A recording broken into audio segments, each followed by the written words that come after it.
Good morning, children. Hope all of you are safe and fine at home.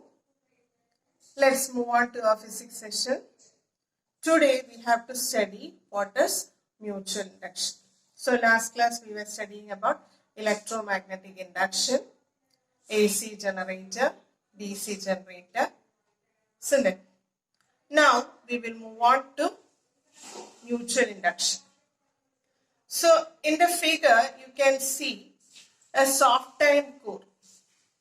A soft iron core, on one side of the soft iron core, wounded insulated copper wire is taken, or an insulated copper wire is wounded on one side of the soft iron core, and it is connected to a cell through a switch.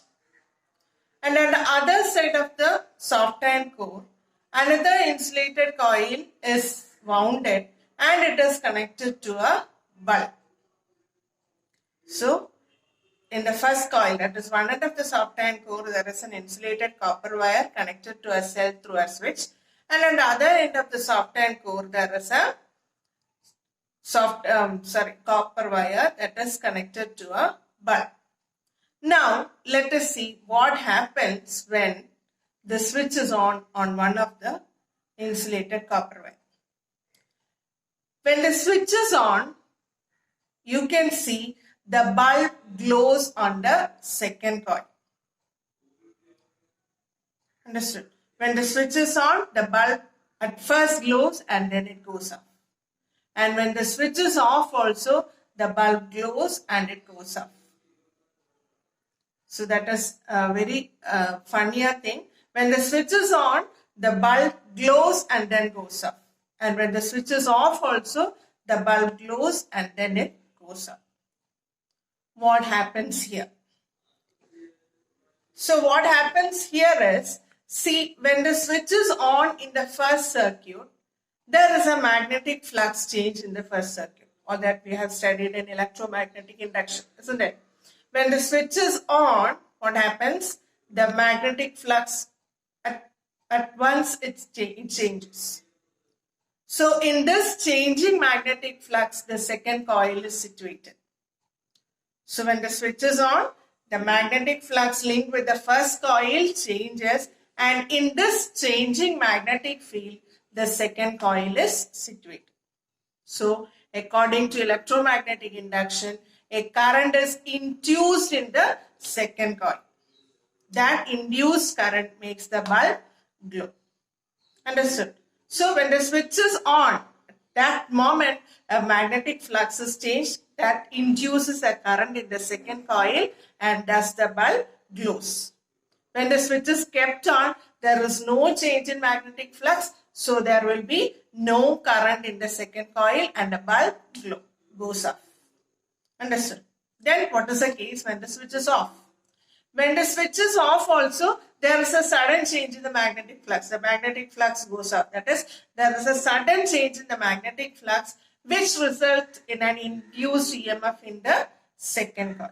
So when the switch is off, the magnetic flux in the first coil changes.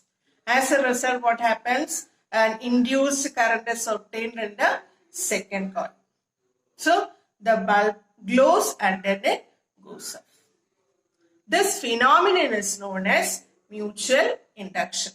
Understood? So how will you define mutual induction? Consider two coils kept nearby. Whenever there is a change in flux linked with the first coil, an induced EMF will be produced in the second coil. This phenomenon is known as mutual induction.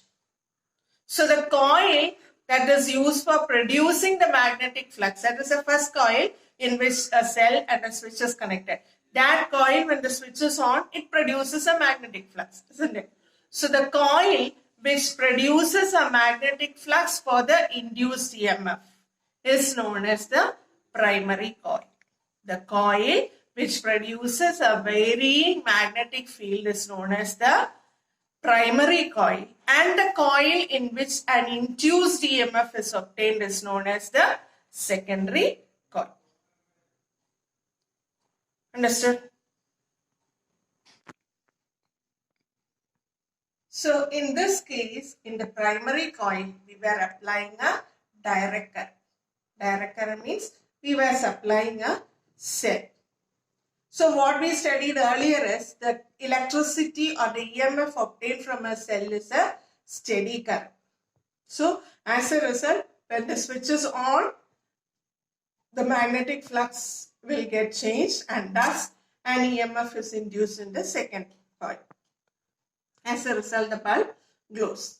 But when the switch is kept on, there will be no change in the magnetic flux, so no current is induced in the second coil and so the bulb does not glow.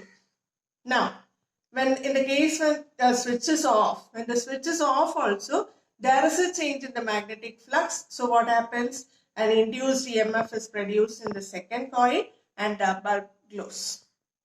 Now, in this circuit, if in the primary circuit, instead of the cell, if we are connecting an AC, as all of you studied, AC is an alternating current. Alternating current means it changes its direction continuously. As you know, alternating current is a current that changes its direction continuously. So what happens? When an AC is supplied in the primary, during the first half of AC, there is a magnetic flux. See, AC is a fluctuating current also. It goes on from 0, it goes on increasing and then goes on decreasing. So during the first half of that AC, there is a change in magnetic flux. So a current is induced in the second coil and the bulb glows. In this instant, what happens? The AC changes its direction. So the magnetic flux also changes. At first, during the first half, if one end was north pole and the other end was south pole, during the second half, the magnetic flux, what happens? The magnetic flux also changes. So as a result, there is a change in magnetic flux. So an induced EMF is obtained on the secondary coil. As a result, a current is induced in the secondary coil and the bulb glows. So what happens? When an AC is supplied on the primary, due to the continuous change in direction of the AC, a continuous EMF is obtained in the secondary coil. So when a direct current is connected to the primary, when the switch is on and off, only the bulb glows.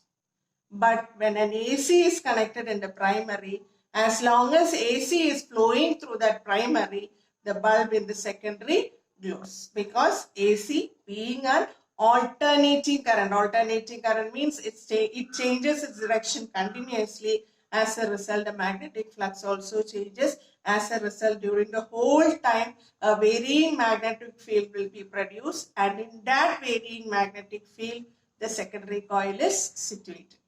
So as a result, a current is continuously induced in the secondary coil and the bulb glows continuously. Understood? Now we will move on to a device that works on the principle of mutual induction. That device is known as a transformer. See, when we studied the construction of LED, I taught you about that transformer. There are two types of transformer. One is a step-up transformer and another is a step-down transformer. These transformers work on the principle of mutual induction. Step-up transformer is a device which is used to increase the voltage. That is, a less voltage current will be connected, or less voltage current will be given to the primary, and that voltage will be increased in the secondary of a step-up transformer. And what will be the case of a step-down transformer? In the case of a step-down transformer, the high voltage current will be reduced to low voltage current. So, as you see in the figure, the first one is a figure of a step-up transformer. It is a line diagram of a step-up transformer. In a step-up transformer, the primary has less number of turns and secondary has greater number of turns. And in a step-down transformer, primary has greater number of turns and secondary will have less number of turns. So now, Suppose, let the number of turns in the primary be NP. Voltage induced in the primary is Vp. Now, in the primary, as there are less number of turns, and in the secondary there are greater number of turns, the EMF induced in each turn of the primary and secondary are the same. That is, the EMF induced in one turn of the primary is the same as the EMF induced in one turn of the secondary. But since primary has less number of turns, here the EMF will be, or the voltage will be less. And the secondary having greater number of turns, the voltage will be greater. Now, let E be the voltage in, or the E be the EMF in one turn of primary. Let E, in your textbook it is given as epsilon, we will consider it as E. Let small e be the EMF in one turn of primary. So how many turns are there in the primary? In the primary there are NP turns. So what is the voltage in the primary? Vp is equal to NP into E. Understood? Vp is equal to NP into E. Similarly, the EMF induced in the secondary, EMF induced in one turn of the secondary is also E. Now, how many number of coils are there in the secondary? Number of coils in the secondary is Ns. So, what is the voltage in the secondary? Vs equal to Ns into E. Understood? Voltage in the primary is Vp is equal to Np into E. And voltage in the secondary is Vs equal to Ns into E. But both the E are the same. In each turn of the primary and in each turn of the secondary, the EMF is the same. So from the first equation, you can write it as E is equal to Vp by Np. From the second equation, you can write it as E is equal to Vs by Ns.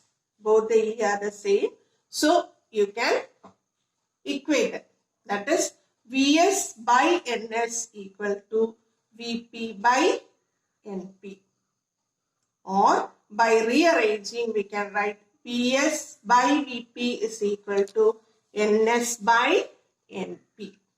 So, this formula is very important. Next class, we will do the problems regarding the transformer. Thank you.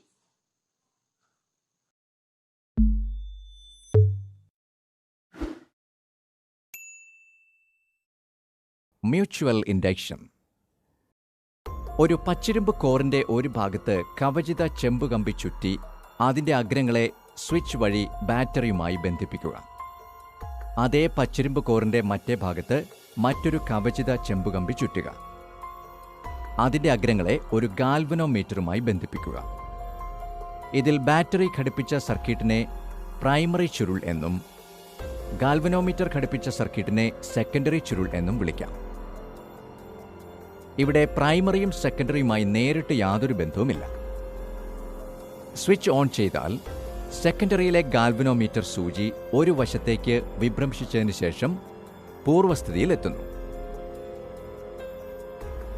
Switch off ചെയ്യുമ്പോൾ galvanometer സൂചി പെട്ടെന്ന് വിപരീത ദിശയിൽ വിഭ്രംശിച്ച് വീണ്ടും പൂർവ്വസ്ഥിതിയിൽ എത്തുന്നതായി കാണാം. ഇനി പ്രൈമറിയിലെ DC-ക്ക് പകരം ഒരു AC നൽകുക. സെക്കൻഡറിയിൽ ഗാൽവനോമീറ്ററിന്റെ സ്ഥാനത്ത് ബൾബ് ഘടിപ്പിക്കുക. സ്വിച്ച് ഓൺ ചെയ്യുമ്പോൾ ബൾബ് തുടർച്ചയായി പ്രകാശിക്കുന്നത് കാണാം. എങ്ങനെയാണ് ഇത് സാധ്യമാകുന്നത്? ഒരു സോളിനോയിഡിലൂടെ AC വൈദ്യുതി പ്രവഹിക്കുമ്പോൾ അതിനു ചുറ്റും വ്യതിയാനം സംഭവിച്ചുകൊണ്ടിരിക്കുന്ന ഒരു കാന്തിക മണ്ഡലം ഉണ്ടാകുന്നു. ഈ സോളിനോയിഡിനടുത്തായി മറ്റൊരു സോളിനോയിഡ് ഉണ്ടെങ്കിൽ രണ്ടാമത്തെ സോളിനോയിഡിൽ ഈ ഫ്ലക്സ് വ്യതിയാനം അനുഭവപ്പെടുകയും ഒരു EMF പ്രേരിതമാവുകയും ചെയ്യും. ഈ പ്രതിഭാസമാണ് മ്യൂച്വൽ ഇൻഡക്ഷൻ. മ്യൂച്വൽ ഇൻഡക്ഷൻ മൂലമുണ്ടാകുന്ന പ്രേരിത EMF-ഉം ചുറ്റുകളുടെ എണ്ണവും തമ്മിൽ ബന്ധമുണ്ട്. സെക്കൻഡറിയിലെ ചുറ്റുകളുടെ എണ്ണം ഇരട്ടിയാക്കി വർദ്ധിപ്പിച്ചാൽ ബൾബ് കൂടുതൽ ശോഭയോടെ പ്രകാശിക്കുന്നതായി കാണാം. ചുറ്റുകളുടെ എണ്ണം പകുതിയായി കുറച്ചാൽ ബൾബിൽ നിന്നുള്ള പ്രകാശം കുറയുന്നതായും കാണാം. ഇതിൽ നിന്നും മ്യൂച്വൽ ഇൻഡക്ഷൻ മുഖേന ഉണ്ടാകുന്ന പ്രേരിത EMFഉം ചുറ്റുകളുടെ എണ്ണവും തമ്മിൽ ബന്ധമുണ്ടെന്ന് മനസ്സിലാക്കാം.